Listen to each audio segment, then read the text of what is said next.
こんにちは、パンナです。今回は岡山から快速マリンライナーのパノラマグリーン席に乗って香川に行ってきました。全面展望の席から眺める瀬戸大橋の景色や香川の美味しいうどんを紹介するので、ぜひ最後までご覧ください。出発は岡山駅。実は岡山は私の地元です。いつか岡山旅も撮影したいなと思いつつ、早速改札を通って瀬戸大橋線のホームに向かいます。今回乗車するのは13時13分発の快速マリンライナー33号高松行きです。1編成に4席しかない全面展望を楽しめるグリーン車のパノラマシートが取れたので楽しみです。ホームでワクワクしながら待っているとマリンライナーがやってきました。マリンライナーは今年で運行35周年を迎えた瀬戸大橋を渡り岡山から高松間を結ぶ快速列車です。シルバーでシャープな外観で2階建てのグリーン車部分の紺色の帯が特徴的です。正面から見るとこんな感じ。高校生の時によく乗っていたのでなんだか懐かしさを感じます。今まで知らなかったのですが、側面には可愛い桃太郎マークもついていました。外観を見たところで乗車します。こちらがパノラマグリーン車です。4席しかなく前面と側面の窓から景色が楽しめます。マリンライナーのグリーン車には2種類の座席があり、今回乗車したパノラマグリーンの他に2階建てのグリーン座席があります。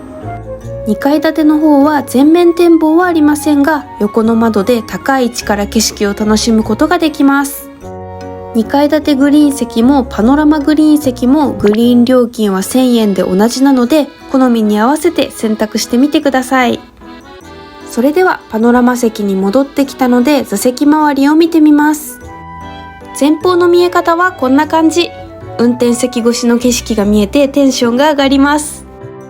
パノラマ席は1号車の A、B、C、D の席で横一列に並んでおり、AB 側の座席は一段高くなっている仕様です。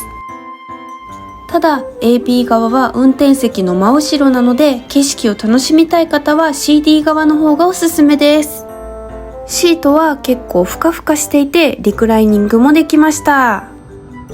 一通り座席周りを見たところでいよいよ出発です。一番前なのでなんだか運転している気分になれます。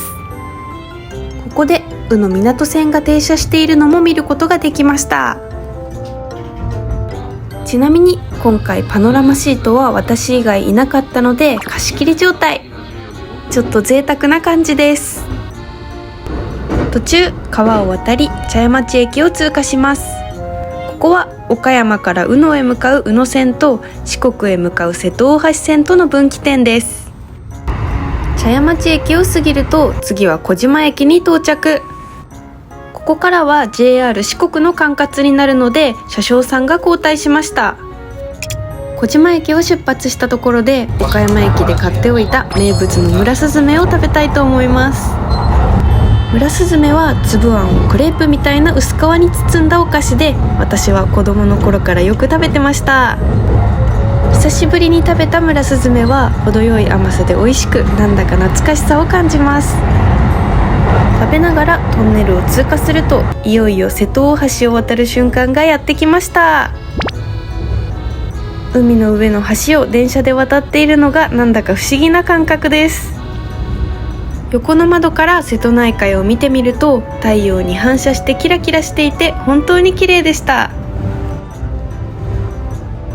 10分ほどの瀬戸大橋タイムを楽しみ、あっという間に高松駅に到着です。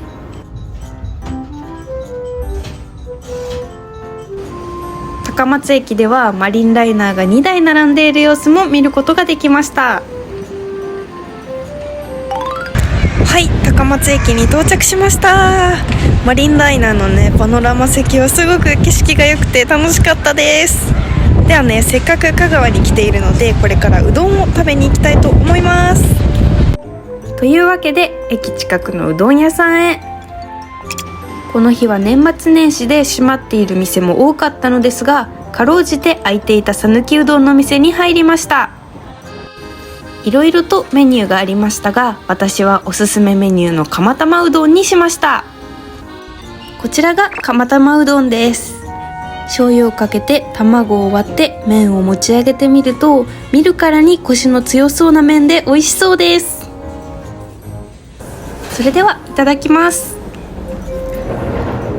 つるつるとしたコシの強い麺と小麦の香りが最高です。高校生の時よく部活帰りにうどんを食べていたので、私の体の何割かはうどんでできているんじゃないかと思ってます。お腹も空いていたので、美味しいうどんをあっという間に堪能してしまいました。うどんを食べた後はちょっぴり観光がてら近くの玉藻公園へ。玉藻公園は日本三大水城の一つと言われる高松城跡を整備した公園です。まずは天守台展望デッキに行ってみます。高松城は今はありませんが、実は復元されたとすると、天守は中四国最大の高さであり、全国トップ10に入るんです。天守台の展望デッキからの景色はこんな感じです。しっかりとした堀と水に囲まれています。そしてこの水は瀬戸内海とつながっていて 100% 海水となっているんです。100% 海水なのは全国で高松城だけなので、なんだかロマンを感じます。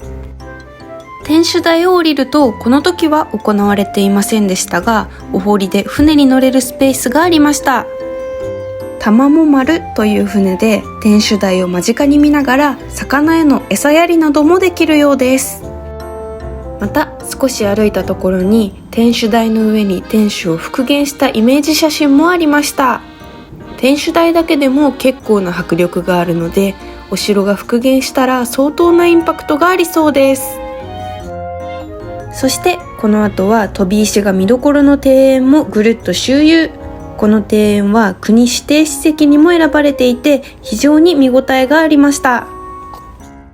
庭園の中を歩いていると、飛雲閣という松平家の別邸として建てられた建物も見ることができます。こんな感じで玉藻公園をしっかりと満喫し、ちょっぴり短いですが高松観光は終了。帰りはマリンライナーの自由席に乗って実家に帰りました。最後までご視聴いただきありがとうございました。今後も旅の動画を発信していくので、チャンネル登録、高評価よろしくお願いします。それではまた次の動画でお会いしましょう。バイバーイ。